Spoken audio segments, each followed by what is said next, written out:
Thank you. So, welcome everybody. This is amazing.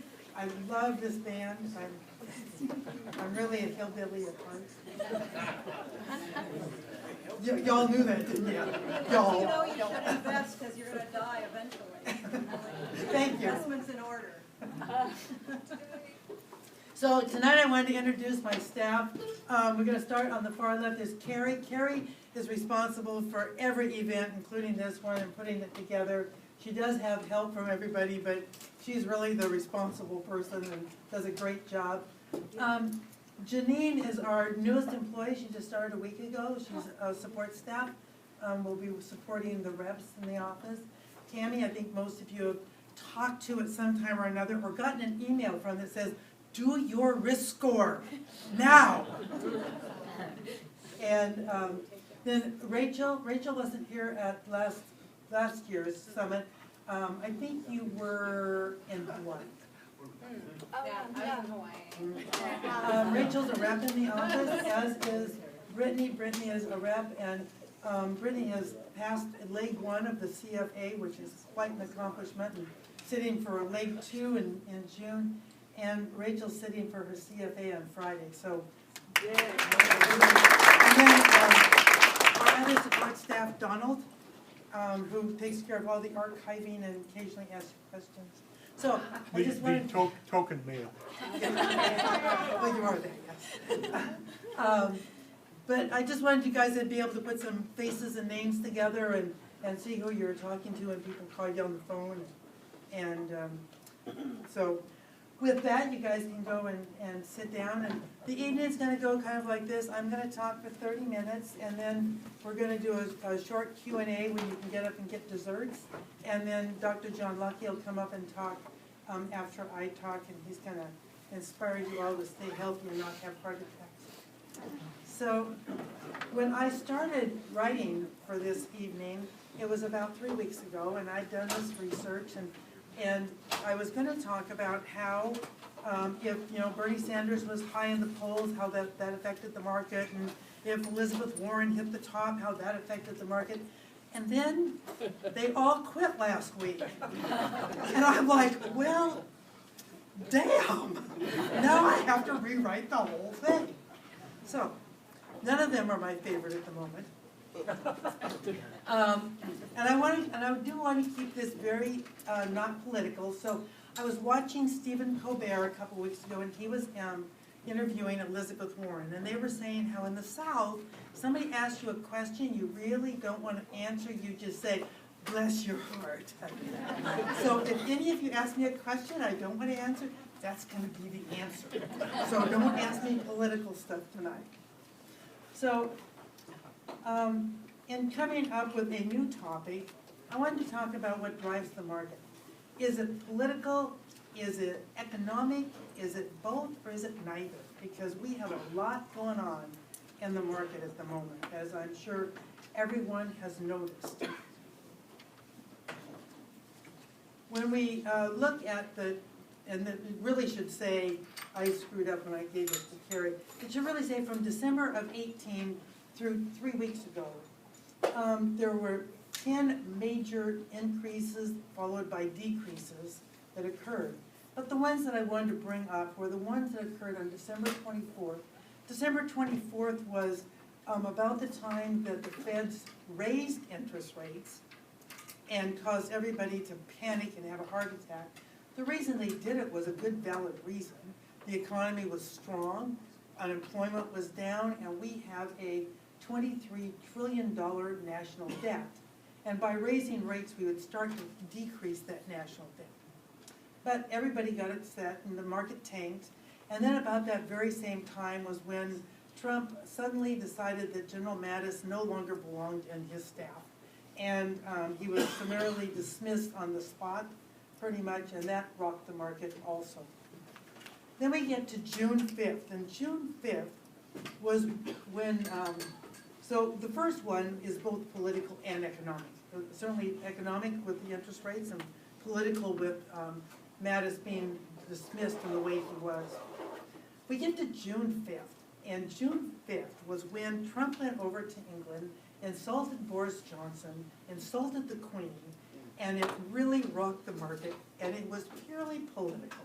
There was nothing economic going on. It's not like England was going to quit doing business with us, because we're about the only ones left that are talking to them, when he insulted the Queen and made his comments about Boris Johnson.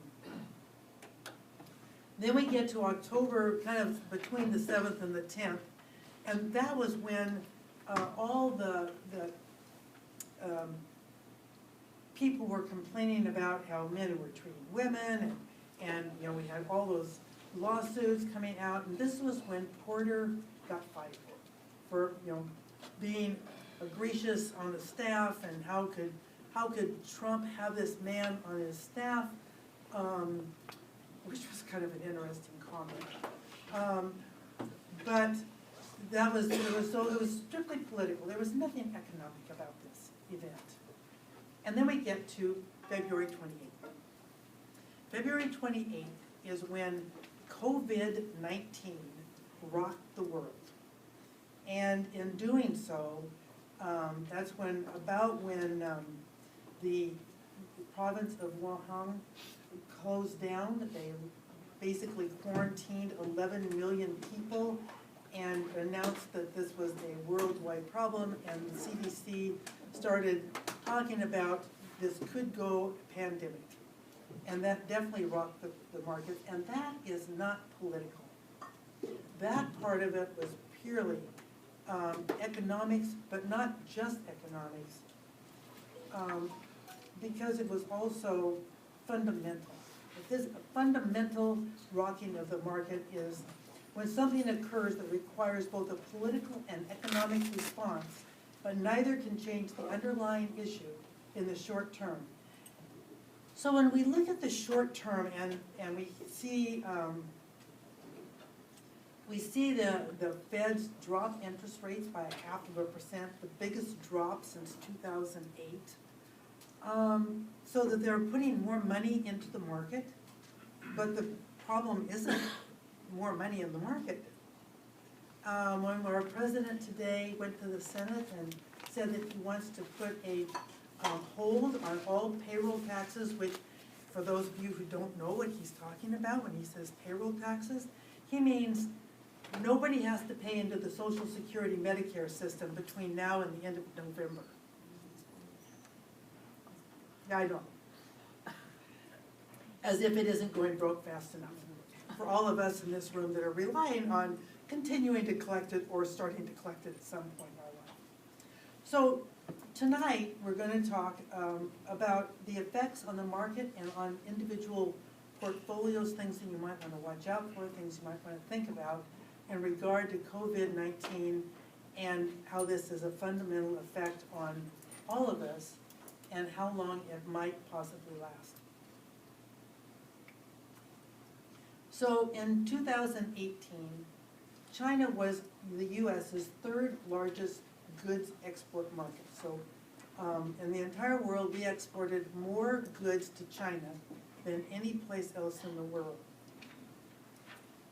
Oh, I want to say, because, and I must have missed that on my last slide, I'm using 18 instead of 19 numbers, because 19 we had the tariffs in full swing and the numbers were really skewed. And so I went back to 18, which we did have some tariffs, but they weren't, we only had one tariff put in 18 and 3 put in 19. There was a potential of 3. So I am using the 2018 numbers on all of my talk. So China would buy from us aircraft, machinery, electrical equipment, optical and medical equipment, and vehicles. They were our fourth largest buyer of our agricultural exports. They bought soybean and sorghum and cotton, hides and skins, pork, poultry, and coarse grain. And I wasn't sure what coarse grain was, so I had to look it up. And that's things like corn and wheat, things that are dry going over that they put in silos and then later used to manufacture what they need out of those. So they were pretty important to our market. And if people in China are quarantine, if you quarantine 11 million people, it certainly decreases their need for our goods that we would like to be shipping over there and having them buy up in mass quantities. However, in 2018, China was the U.S.'s largest supplier of import goods. We bought from them electrical machinery, furniture, bedding, toys, clothes, sporting equipment, plastic, shoes, just about everything you can think of. In 2018, they were our third largest supplier of agricultural goods. So they supplied to us imported fruits and vegetables canned and dried, fruit and vegetable juice, snack food, spices, and fresh vegetables. So if you take a look at what you're wearing, you say, where did my shoes come from? Where did my blouse come from? Where did the cloth come from to make my shirt? Although I have to say, for all of those who haven't commented earlier, I am wearing a dress. I do have real legs. I know it was, up for debate. Nobody's seen them in years. But almost everything that people wear, there's some part of it comes from China. The zipper in your pants, the snap on a shirt, a button. Without those things being imported, because they aren't able to manufacture them, we aren't able to finish product. So how did you get here tonight? If you drove a car, huge parts of every car come from China. They get imported into Canada and Mexico, where those parts are assembled into cars, and then they come into the U.S. where the final touches are put on. I know my car, only 10% of it actually was done in the U.S., and I own a Ford. The rest of it was all done in Mexico and Canada with parts from China. So you have to, you look at what did you cook with today? Did you cook with a frying pan or a toaster? Did you use a toaster oven or a regular oven? Not to mention our cell phones, our iPads, our laptops, our monitors, our projectors, all come to us from China in some way. And so when China can't provide those items, then our plants over here or in Canada or Mexico where assembly takes place start to run out of product. So initially, the companies in the U.S. and all the people that import from China had bought ahead 2 to 3 weeks of inventory because it was Chinese New Year. And in China, during Chinese New Year, everybody goes on holiday. So there is no manufacturing. So the first couple of weeks of the COVID virus, people really didn't notice that there was a problem because they had bought ahead plenty of inventory to continue to manufacture. But now they're out of that inventory. And the ability to manufacture huge amounts of product that we consume on a daily basis is dropping off because the supply is not going to be there. Most everything that we manufacture, build, or sell in the U.S. has parts that come from China, if not the whole thing. So how does that affect me? I mean, that's the important part. People are isolating themselves and their children for fear of coming in contact with someone who has the virus. I have a lovely young couple who have pulled their child out of school. He's working from home. They don't allow anyone in and they don't allow anyone out for fear that they would contact the virus. And I don't think he's alone. All of this leads to less retail and wholesale sales. Over and over again, economists have said the consumer is the driver of the last 11 years of bull market. It's not companies and it's not the government. It's the consumer that has led this charge to the top in the stock market. It's the consumer that's led the GDP going up.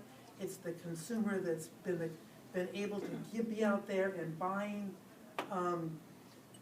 some on credit, but for the most part, not going far into debt.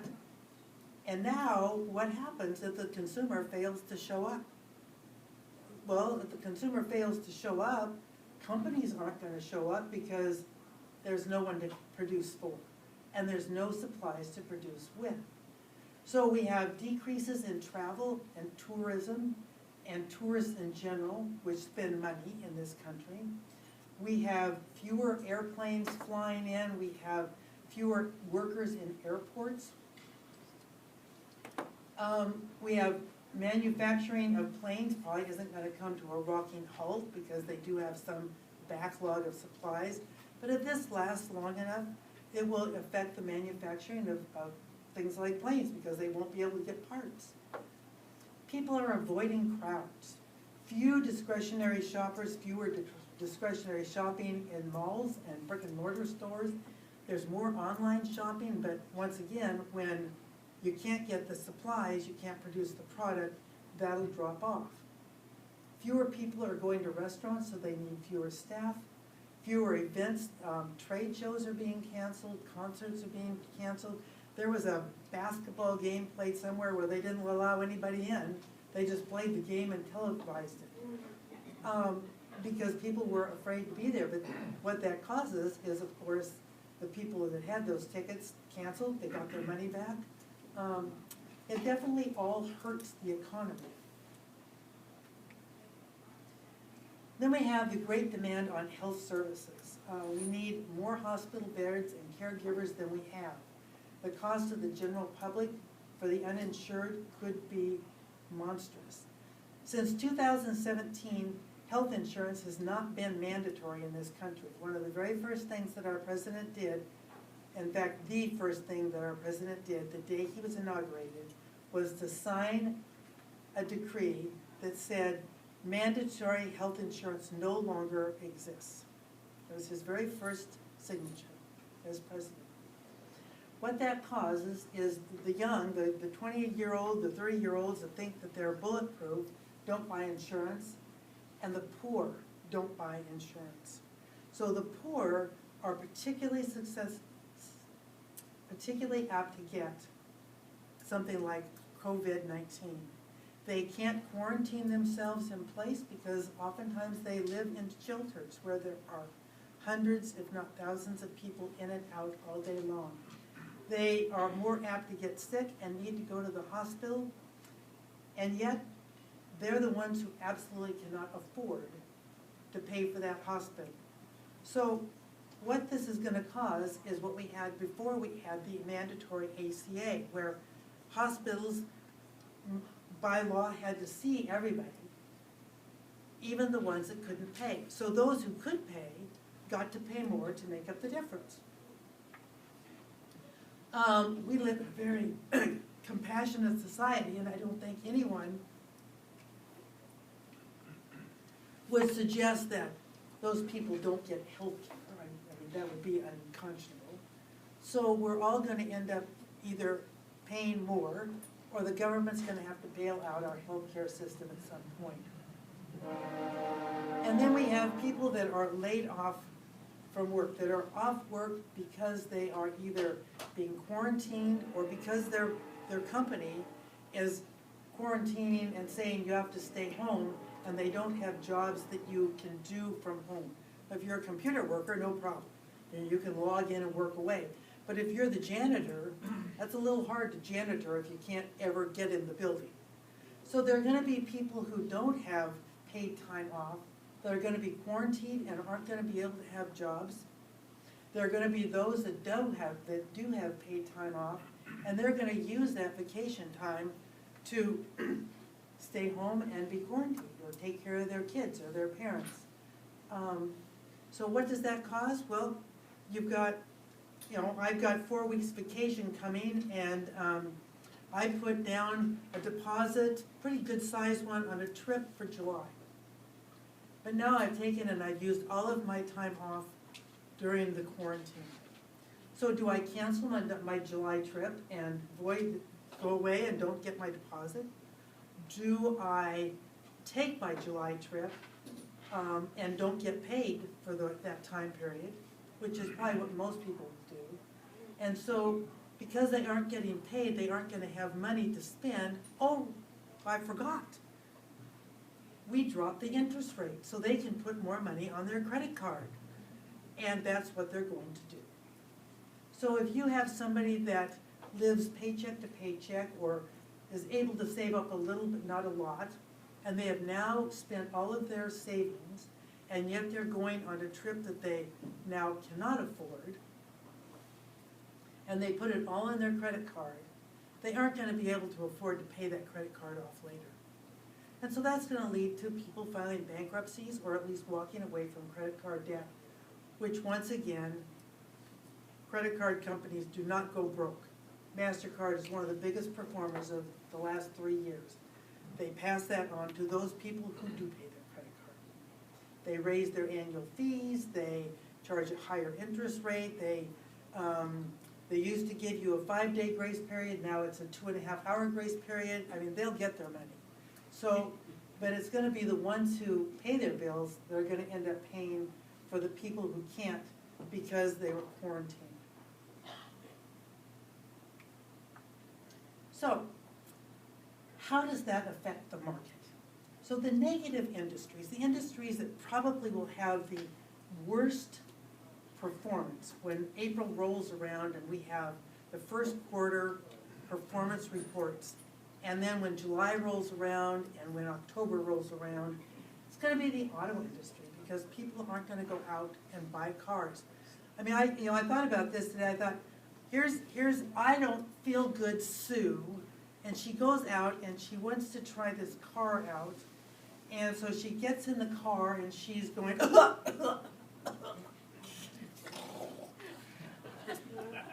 and she drives it for this lovely test drive, and then she says, I really don't feel good enough to go through buying a car. I'll come back later. Car goes on the lot, and then comes in over-the-top Healthy John. And he gets in that car.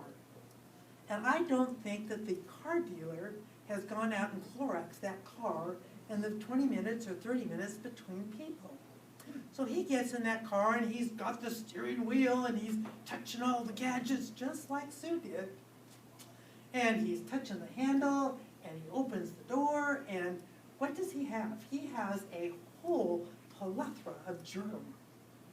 And if he's healthy enough, he may just get a mild case of a cold or get a little bit sick. But if it's not over-the-top Healthy John, and it's really 75-year-old grandpa, or like my dad when he was 85, and I said, honey, I really think you should quit driving. And he said, I'll take that under advisement. And went out and bought a brand new car the next day.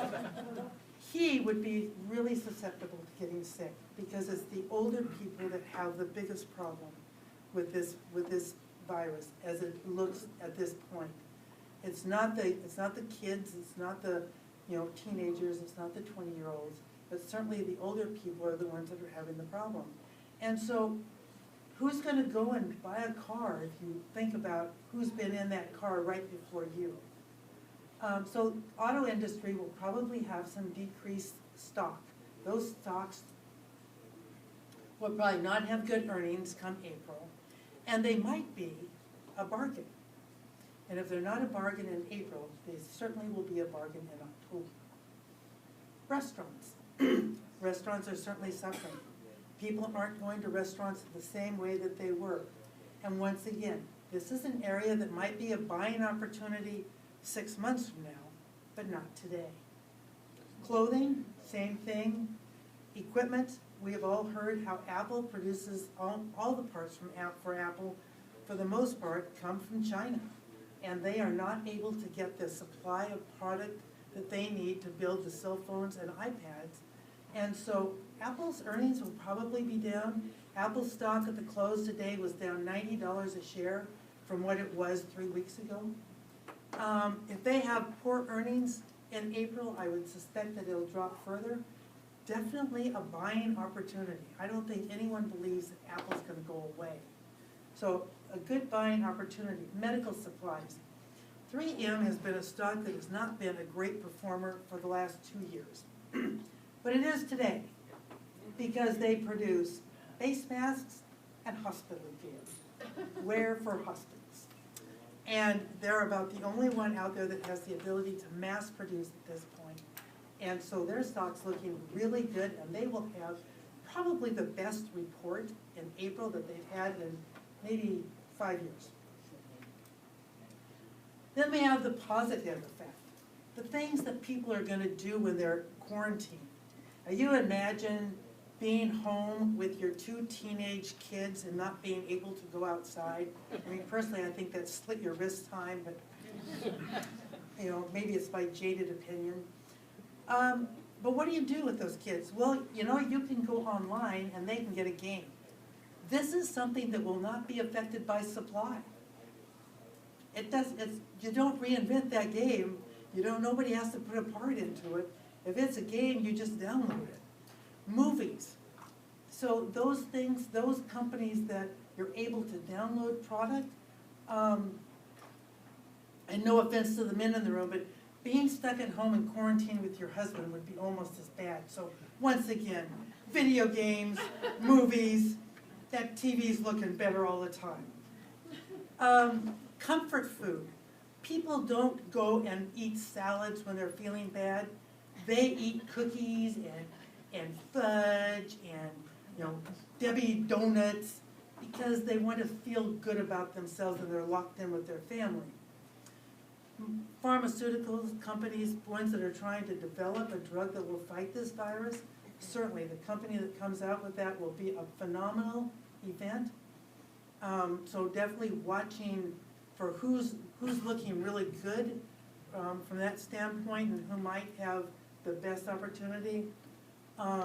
Maybe buying 3 or 4, hoping you hit the gold mine. And then cleaning supplies. So I'm sure you all noticed that we did a lot of selling and rearranging of portfolios the last few weeks. And in a few portfolios, we put in Clorox. Clorox has done amazing in the last 7 days. Putting in Clorox because I was watching the news and they had this, once again, some sporting event, which I couldn't tell you what it was, but they were literally wiping down every seat, every handrail in this entire huge station with Clorox wipes. I thought, if they're buying in that quantity, I'm thinking that Clorox is going to have a good earning report. And probably Kimberly-Clark, who produces toilet tissue and Kleenex and paper towels and Lysol and anything that has to do with cleaning products. But these are companies that are going to have the sooner positive effect, but may trail off toward the end of the year as the risk of COVID goes away or decreases. So these are ones that you would want to look at getting earlier than later, and the other ones would primarily be ones you would get later when their earnings reports have been out there in a negative concept for a couple of weeks or a couple of quarters. So earnings reports will not be great for the next 3 quarters.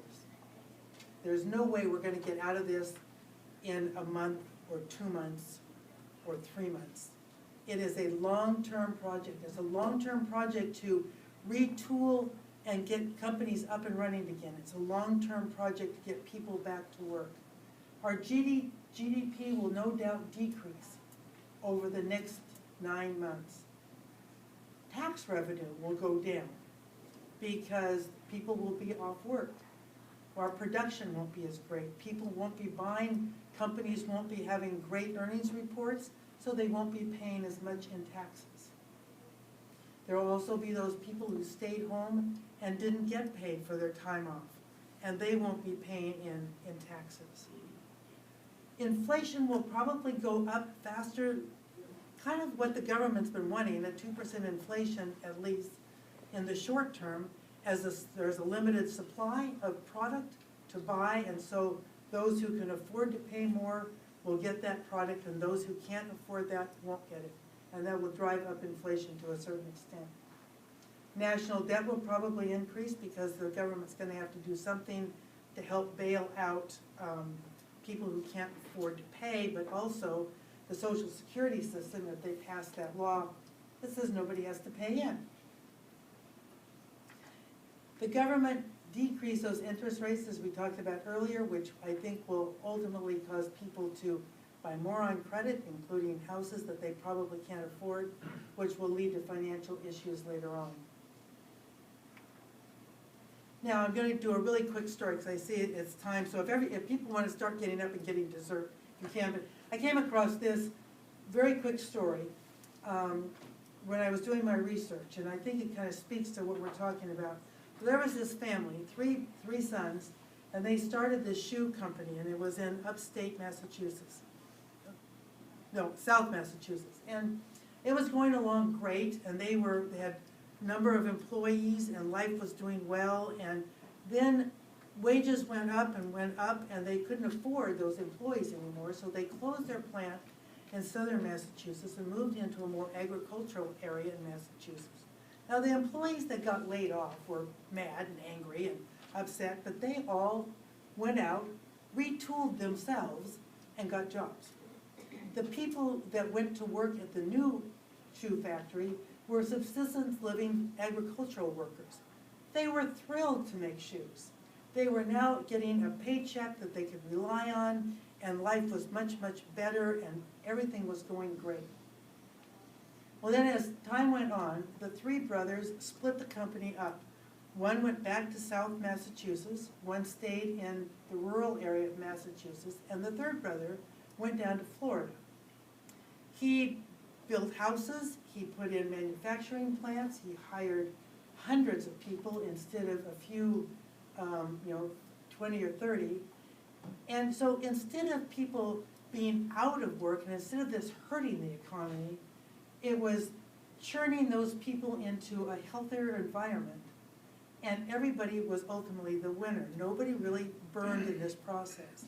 And I think that that's true of what we're looking at now, because I think this sounds like a lot of doom and gloom, and there certainly is a great deal of human suffering, which we haven't even touched on tonight. But when we all feel badly for those people, but what we're talking about is more the dollars. But we were due for a correction. We needed a correction. Every time the market would just wobble, people would go, oh no, here comes the recession. And fear of a recession oftentimes leads to a recession. People do that self-fulfilling prophecy thing. And so by having this correction now, we can accept a relatively small, volatile ups and downs, rebalance the portfolios, and move forward. I think that we'll find that we're all better off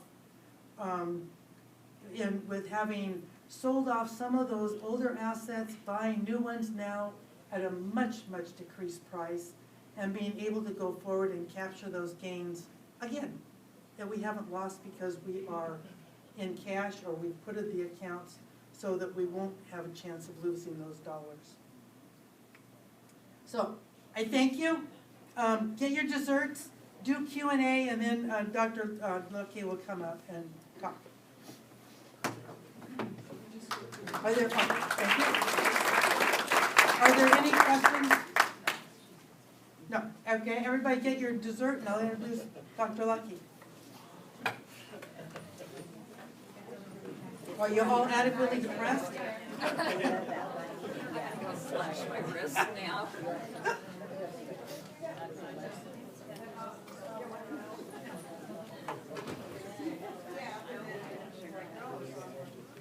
Righty. My clicker, yeah, they're right there. I thought you had my way.